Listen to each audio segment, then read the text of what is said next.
بسم اللہ الرحمن الرحیم قال فإن ورث أحدهما مالا يصح فيه الشركة أو وهب له ووصل إلى يده بطلت المفاوضة۔ بات چونکہ شرکت مفاوضہ کی چل رہی ہے تو کہتے ہیں کہ اگر دونوں شریکوں میں سے کوئی ایک ایسے مال کا وارث ہوا جس کے اندر شرکت ہو سکتی ہو،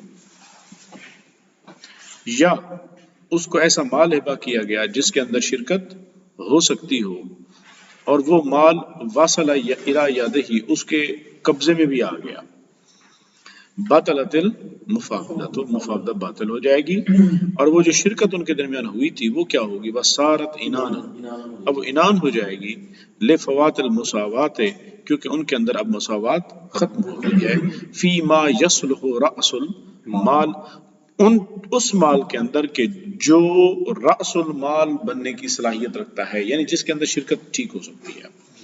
اذ ہی شرط فیہ ابتداء و بقاء، کیونکہ مفاوضہ کے اندر مساوات ابتداء کے اندر بھی شرط ہے اور انتہا کا بھی شرط ہے۔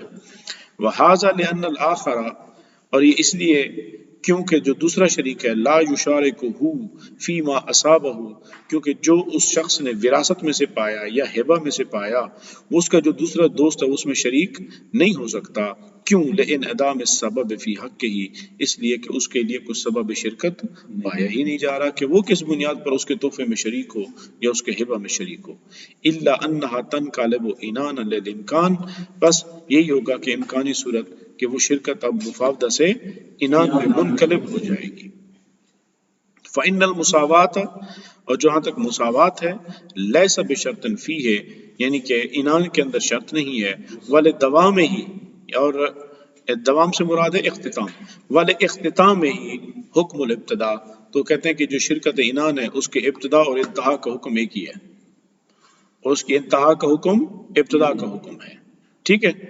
تو اس کی انتہا کے لیے ابتداء کا حکم ہے، چونکہ نہ ابتداء میں بھی برابری شرط نہیں ہے، انتہا میں بھی برابری شرط نہیں ہے، لیکن ہی غیر لازم ہے، غیر لازم ہے، اور دوسرے اس وجہ سے بھی کہ یہ جو شرکت انان ہے یہ عقد غیر لازم ہے۔ فَإِنْ وَرَثَ أَحَدُهُمَا أَرْضًا فَهُوَ لَهُ، کہتا ہے کہ اگر دونوں میں سے کوئی ایک وارث ہوا سامان کا تو وہ اسی کا ہوگا، ولا تفسد المفاوضہ، اور اس سے مفاوضہ باطل نہیں ہوگی۔ وَكَذَلِكَ، اور اسی طرح اگر اس کے حصے میں کوئی پلاٹ، کوئی زمین آئی تو بھی، کیوں؟ لِأَنَّهُ لَا يَصِحُ فِيهِ الشِّرْكَةُ، وہ کہتے ہیں اس لیے کہ ان چیزوں کے اندر شراکت ہی درست نہیں ہے، ان چیزوں کے اندر شراکت ہی درست نہیں۔ فلا یشترط المساوات، فلا تشترط المساوات، یہ یا نہیں ہے، فلا تشترط المساوات فیہ، اس کے اندر مساوات جو ہے وہ شرط نہیں ہے۔ یہاں آپ کے پاس تشترط ہے، یہ اس کی یہ غلط ہے، فلا یشترط، چونکہ فاعل ہے تو پھر یہ مؤنث کا صیغہ آنا چاہیے تھا۔ آپ لوگوں کے پاس کیا ہے؟ یشترط، یہ پاکستانی ورژن جو ہے نا چھپے ہوئے، ان میں کہنا رحمانی ورژن، اس کے اندر یہ مسئلے ہیں۔ فصل ولا ینعقد الشرکۃ، اب دیکھنا نا، ولا ینعقد الشرکۃ، اور اس کے اگین یہ تنعقد ہونا چاہیے، یہاں پہ تنعقد ہے، ولا تنعقد، جو باہر کے ورژن ہیں ان کے ہاں، عربک کے ہاں ٹھیک ہے، ہمارے ہاں پرابلم ہے۔ ولا تنعقد الشرکۃ الا بالدراہم والدنانیر والفلوس النافقہ، جو شرکت ہے، اب بات چل رہی ہے شرکت کے راس المال کی، کہ کس مال کے اندر شراکت ہو سکتی ہے اور کس مال کے اندر شراکت نہیں ہو سکتی۔ وہ کہتے ہیں کہ بھی یہ احناف کا موقف یہ ہے کہ شراکت تو صرف دراہم، دینار اور فلوس نافقہ میں ہو سکتی ہے، اس کے علاوہ کسی اور مال کے اندر نہیں ہو سکتی۔ کوئی گائے بھینس لے کے آ جائے، کوئی سامان لے کے آ جائے، اس کو ہم شرکت کا مال نہیں بنا سکتے۔ اس کی وجہ یہ بھی ہے کہ آپ کو ابتداء کے اندر یہ طے کر کے جانا پڑتا ہے کہ آپ کو کتنا شیئر ہے۔ اب وہ ایک آدمی اگر سامان لے کے آیا تو کیسے طے ہوگا کہ ایک آدمی کے پاس 10 لاکھ روپے اور دوسرے کے پاس پیٹیاں ہیں، تو کیسے طے ہو کہ اس کا شرکت ریشو کیا ہے؟ امام مالک تو کہتے ہیں کہ جناب ہم قیمت لگوا لیں گے، ہم کیا کریں گے؟ مارکیٹ قیمت لگوا لیں گے، وہی قیمت اس کا سرمایہ شمار ہوگا، اب آپ کر لیں۔ تو اناف کہتے ہیں کہ نہیں جناب، وہ ڈیپریسیٹ ہوتا ہے، وہ کیا ہوتا ہے؟ ڈیپریسیٹ، اس کی قیمت کم ہوتی ہے، گرتی رہتی ہے، تو اس وجہ سے وہ مال ایک جیسا نہیں رہتا، اس وجہ سے اس کے اندر اناف کے نزدیک درست نہیں ہے۔ وقال مالک یجوز بالعروض، امام مالک کے نزدیک سامان کے اندر ہو سکتا ہے، والمکیل کیلی ہو اور وزنی ان سامان کے ساتھ کیا جا سکتا ہے۔ اذا کان الجنس واحدن، جبکہ وہ کیا ہوں ایک ہی جنس کے ہوں، یعنی کہ سارے کے سارے شریک ایک ہی جنس کا مال ہے، یہ نہ ہو کہ وہ گائے لا رہا ہے تو وہ بھینس لا رہا ہے اور وہ گندم لا رہا ہے، یہ چیزیں نہ ہوں، بلکہ سارے کے سارے ایک ہی سامان لے کے آئیں، اور شرط کیا ہے کہ وہ مکیلی بھی ہوں اور موزونی بھی ہوں۔ اگر تینوں شراکت دار یا دو شراکت دار وہ یہاں وہ بھی مال لے کے آئے وہ بھی مال لے کے آئے، دونوں مل کے اپنے مالوں کو بیچ لیں اور بیچ کے جو اس سے وہ فلوس یا جو بھی کمایا جائے، وہی میں بات کر رہا ہوں کہ بھئی طے تو یہ کرنا ہے نا کہ بھی ہم نے آگے نفع کمانا ہے، میل کے بیچیں گے تو نفع کمائیں گے نا۔ اب نفع تقسیم کس شرح سے ہوگا؟ آپ کہیں گے کہ بھی انویسٹمنٹ شیئر ہو، وہ کہتے ہیں کہ بھی ایک کے پاس سامان تھا ایک کے پاس دوسرا مال تھا، اب شرح کا تعین کیسے ہو؟ مثال دے دیتے نا، 4 آم کی پیٹیاں ایک آدمی کے پاس، دوسرے کے پاس 10,000 روپے ہیں، اور جی مل کے ہم بیچتے ہیں، تو کیسے تعین ہوگا کہ 4 پیٹیوں والے کا شیئر کیا ہوگا، شرح سرمایہ کاری کیا ہوگی؟ سوال یہ ہے کہ دونوں کے پاس مال ہے، مل کے پاس کوئی دنانی وغیرہ نہیں ہے، اور وہ اب دیکھیں میں مثال دیتا ہوں، 40 کتابیں ہیں ایک کے پاس، دوسرے کے پاس 10 آم کی پیٹیاں ہیں، جی اور جی مل کے بیچتے ہیں۔ بیچتے نہیں، بیچ کے اس سے جو دنانی وغیرہ کمائے جائیں گے اس میں شراکت پھر اس تناسب سے ہوگی۔ تو پھر مل کے کیوں بیچنا ہے؟ الگ الگ بیچ دیں، پھر لے کے شراکت کریں گے تو شراکت تو دراہم دنانیر میں ہوگی، پھر جو پہلا بیچنا ہوا وہ ان کا انڈیویجول اپنا کام ہو، اس کا تو شرعی حیثیت ہی کوئی نہیں ہمارے لیے۔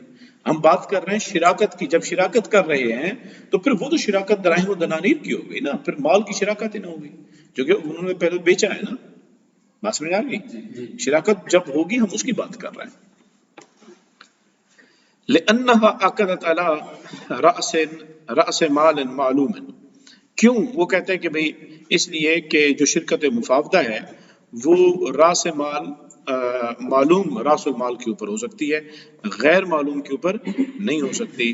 فاشبہ النقود، پس اگر وہ سارے کے سارے جو ہوں گے سامان تجارت سب تمام سرمایہ کاروں کا ایک ہی جنس میں سے ہوگا تو وہ نقود کے مشابہ ہو جائے گا۔ کس کے مشابہ؟ نقود کے، بخلاف المداربہ، البتہ مداربہ اس کے اوپر نہیں ہو سکتا امام مالک کے نزدیک۔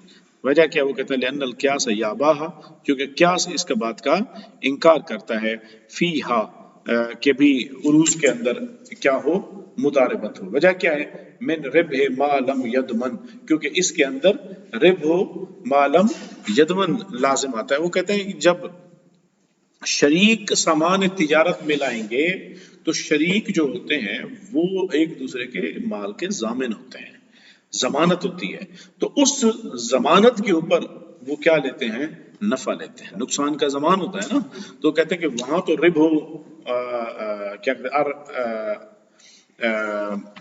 ایک ہمارا اصول ہے منافع کے لیے کہ الخراج بالضمان، ربح ما یدمن، ربح ما دامنا، وہ کہتے ہیں کہ جب وہ ضامن ہو گیا ہے تو منافع بھی شراکت میں کما سکتے، اس وجہ سے ان میں تو شراکت ہو جائے گی۔ لیکن مداربت کیوں ٹھیک نہیں؟ کہتے ہیں مداربت کا مال مدارب کے ہاتھ میں ما لم یدمن ہوتا ہے، ضامن تو نہیں ہوتا، وہ تو امین ہوتا ہے۔ مدارب کون ہوتا ہے؟ امین، تو اس سے جو وہ منافع کمائے گا تو وہ پھر کیا ہو جائے گا؟ ربح ما لم یدمن ہو جائے گا، تو اور وہ اس کے لیے جائز نہیں ہے۔ تو اس لیے کہتے ہیں کہ چونکہ حدیث میں جو مداربت کی بات آئی ہے وہ سرکار نے وہ دراہم و دنانیر میں کی ہے، تو اس لیے کہتے ہیں فتک تاصل علی مورد الشرع، یعنی کہ شریعت نے جس چیز کی اجازت دی ہے معاملہ اسی تک مختصر رہے گا، محدود رہے گا، اس کو ہم کسی اور چیز کی طرف نہیں پھیلائیں گے۔ بات سمجھ آ گئی؟ شریعت نے وہ کہتے ہیں حدیث میں مداربت کی اجازت دراہم و دنانیر میں ذکر کی گئی ہے، اس لیے اس کو صرف اسی حد تک رکھیں گے، اس کے اوپر نہیں رکھیں گے، ورنہ اس میں بھی قیاس کا تقاضا یہ ہے کہ یہ تو ربح ما لم یدمن، مدارب کس بات پہ نفع کما رہا ہے، تو وہ تو ضامن ہی نہیں ہے، وہ تو دراہم و دنانیر کی صورت میں بھی ضامن نہیں بنتا، لیکن وہاں اس لیے قیاس کو چھوڑ دیا کہ حدیث کے اندر ذکر موجود تھا۔ ولنا اناف کہتے ہیں کہ بھی ہماری دلیل انہ یؤدی الی ربح ما لم یدمن، اناف کہتے ہیں کہ شرکت بالعروض کس کی طرف لے کے جاتا ہے؟ ربح ما لم یدمن کی طرف، کیوں؟ وہ کہتے ہیں لأنہ اذا باع کل واحد منہما رأس مالہ، جب دونوں میں سے ہر ایک اپنے سامان کو کیا کرے گا؟ بیچے گا، وتفاضل الثمنان، ایک آدمی کا سامان اچھی قیمت پہ گیا، دوسرے کا کم قیمت پہ چلا، کم زیادہ قیمت پہ چلا جائے، فما یستحقہ احدہما من الزیادۃ فی مال صاحبہ، تو وہ جو ایک شریک جس کا کم قیمت پہ سامان گیا ہے وہ حصہ دار بنے گا دوسرے شریک کی قیمت میں جو زیادہ قیمت پہ گیا ہے. کہتے ہیں کہ بھی جبکہ سامان تو وہ دوسرے کا تھا اور یہ اس کے سامان کا ضامن بنتا ہی نہیں ہے، تو جب یہ اس کے سامان کا ضامن نہیں بنتا تو اس کے نفع میں شراکت کس بنیاد پہ کرے گا؟ تو یہ تو ربا معلم یدمن لازم آئے گا کہ یعنی ایسی چیز کا منافع اٹھانا جس میں اس نے نقصان کی ضمانت ہی نہیں دی، کفر، تو اسی وجہ سے یہ جائز نہیں. وما لم یدمن بخلاف الدراہم والدنانیر، برخلاف دراہم و دنانیر کے. کیوں بھائی؟ لأن ثمن ما یشتریہ فی ذمتہ، کہتے ہیں دراہم و دنانیر جو ہے وہ متعین ہونے سے متعین نہیں ہوتے. مثال کے طور پر آدمی اگر یہ کہے کہ جی میں نے یہ بٹوا لینا ہے اور وہ یہ کہے کہ میں نے یہ بٹوا لینا ہے، تو دکاندار کیا کرے؟ اس جیسا کوئی اور بٹوا اٹھا دے تو کہتے ہیں یہ جائز نہیں ہے، کیونکہ یہ متعین ہونے سے متعین ہو جاتا ہے. اچھا بھی جب وہ کہے کہ جی تم مجھے یہ 1000 والا نوٹ دو، کہتے ہیں نوٹ متعین ہونے سے متعین سمن تو نہیں ہوتا، وہ تو بھلے 500 کے دو اور نوٹ نکال کے دے دے، وہ بھلے کوئی اور 1000 کا نوٹ نکال کے دے دے، یا 100 کے 10 نوٹ اور دے دے تو اسے قبول کرنے پڑیں گے، چونکہ جو دراہم و دنانیر ہے، کرنسی ہے، وہ متعین ہونے سے متعین نہیں ہوتی. لہٰذا ایک کے پاس 10,000 تھے، دوسرے کے پاس 20,000 تھے، انہوں نے ملا کے آپس میں کام کر لیا، تو یہ تو نہیں کہا جا سکتا ہے یہ والا منافع میرے 10,000 پہ آیا، یہ والا 20,000 پہ. وہ کرنسی متعین ہونے سے متعین نہیں ہوتی، لہٰذا دونوں کا زمان اب جڑ گیا، لہٰذا دونوں جو منافع کمائیں گے وہ ربح ما لم یدمن میں شمار نہیں ہوگا بلکہ ربح ما دامنہ میں آئے گا. اسی لیے کہتے ہیں کہ بخلاف الدراہم والدنانیر لأن ثمن ما یشتریہ فی ذمتہ، وہ دوسرے شریک جو کچھ بھی وہ خریدے گا وہ کس کے ذمہ میں آئے گا؟ بولیں، دوسرے صاحب کے ذمہ میں سے آئے گا. اچھا یہ یشتریہ کی بات کس لیے آئی ہے؟ یہ دیکھیں دونوں نے، ایک نے 10,000 ملایا، ایک نے 20,000 ملایا، اور جو مل کے کوئی سامان خریدتے ہیں، مل کے سامان خریدا، یہ وہ والا یشتری ہے، پھر اس کو بیچا، تو جو وہ خریدیں گے وہ دونوں کے ذمہ پہ آئے گا نا، دونوں کے ذمہ پہ آئے گا، تو اسی وجہ سے وہ اس کے اندر شریک ہوں گے. اذ ہی لا یتعین، چونکہ وہ جو ثمن ہوتا ہے وہ متعین نہیں ہوتا، فکان ربح ما دامنہ، تو یہ کیا ہو جائے گا؟ ربح ما دامنہ ہو جائے گا، اس وجہ سے یہ جائز ہے. وَلِأَنَّ، تو اب دوسری دلیل کیا ہے؟ دوسری دلیل یہ ہے کہ بھی عروض کے اندر شرکت مفاوضت کے درست ہونے کی نہ ہونے کی وجہ، وہ کہتے ہیں لأن اول التصرف فی العروض البیع، سامان کے اندر جو پہلا تصرف کیا جاتا ہے وہ بیع ہے، بھئی کوئی بھی کرے گا تو کچھ بیچے گا ہی سے نا، پہلے تو وہ بیچنا آئے گا. وفی النقود الشراء، کسی کے پاس پیسے ہوں گے تو پہلا تصرف بیع ہوگا یا شراء ہوگا؟ خریداری ہوگا، صاحب ظاہر ہے وہ خریدے گا کسی. وبیع احدہما مالہ علی ان یکون الاخر شریکا فی ثمنہ لا یجوز، وہ کہتے ہیں کسی دونوں میں سے کسی شخص کا اپنے مال کو بیچنا اس شرط پر کہ دوسرا اس کے ثمن میں شریک ہوگا، یہ تو جائز نہیں ہے. بھئی میں اپنا مال بیچوں گا بٹوا، تو اس میرا بٹوا جتنے میں بکے گا تو آپ میرے اس کی جو قیمت ہے اس میں آپ اس کے شریک ہوں گے، حصہ دار ہوں گے. وہ کہتے ہیں یہ جائز نہیں ہے. وَشِرَاءُ أَحَدِهِمَا بِشَيْءٍ بِمَالِهِ عَلَىٰ أَن يَكُونَ الْمَبِيعُ بَيْنَهُ وَبَيْنَ غَيْرِهِ جَائِزٌ، اور اگر ایک آدمی کہے جی میرا پیسہ 1000 روپے ہے، اس کے ساتھ میں جو بھی خریدوں گا وہ تمہارے اور میرے درمیان مشترک ہوگی، وہ کہتے ہیں یہ جائز ہے. یہ کیا ہے؟ یہ جائز ہے. وَأَمَّا، یہ اب اس وجہ سے، اب وہ کہتے ہیں کہ بھی یہ کیوں جائز ہے؟ اس وجہ سے جائز ہے کہ جب آپ نے 1000 روپیہ اس خریدنے کے لیے کیا تھا تو اس میں تو وہ 1000 کے متعین ہونے سے متعین نہیں ہو سکتا تھا. آپ نے مال خریدا تو مال میں تو کسی کے ساتھ آپ اس کو کہہ سکتے ہیں کہ یہ شرکت میں نے آپ کو دے دی، لیکن جب آپ سامان تجارت کسی کو دونوں، ایک آدمی اپنا سامان تجارت بیچ رہا تھا، اس کے اندر وہ کس بنیاد پر اس کو کرتا؟ کیونکہ اس میں تو اس کے زمان ہی شامل نہیں تھا، اور پیسوں کی بات جب آئے گی تو اس میں زمان ہو گئی نہیں. وہ کہتے خریداری میں.